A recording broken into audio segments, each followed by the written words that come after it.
Absolutely. We should all be held accountable for what we do. And I think thoughtful individuals hold themselves accountable for their actions and inactions. We all ask ourselves I hope, whether our lives are worthwhile, and what we do as individuals, including what we do for a living, our profession, our work is contributing positively to our societies.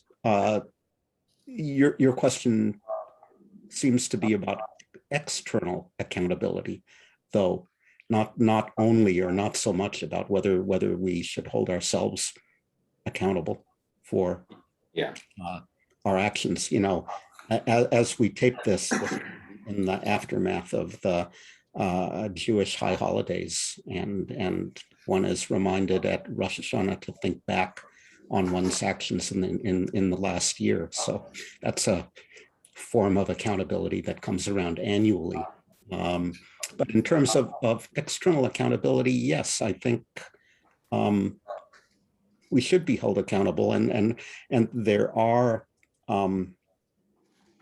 too many examples out there of economists who make forecasts that turn out to be erroneous, and people don't remember, they aren't held accountable for that bad advice or those erroneous forecasts. But I do think ultimately economists are held accountable by their peers and by the broader public. So I think, for example, about the new classical macroeconomics, where people were building very abstract models of markets that cleared and business cycles that were generated exclusively by technology shocks, models that seem to be contradicted by the subprime crisis and the global financial crisis, models that did not provide useful advice about what policymakers should do in response to those events, models that turned out to be pretty useless for understanding the world, pretty useless for making public policy, turned out to be a several decade-long diversion from productive macroeconomics. So did the practitioners of the new classical economics suffer consequences?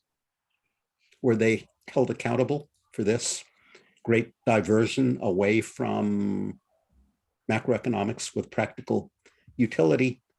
In a way, I think macroeconomics has now moved on in more productive directions. On the other hand, no Nobel Prizes were taken away.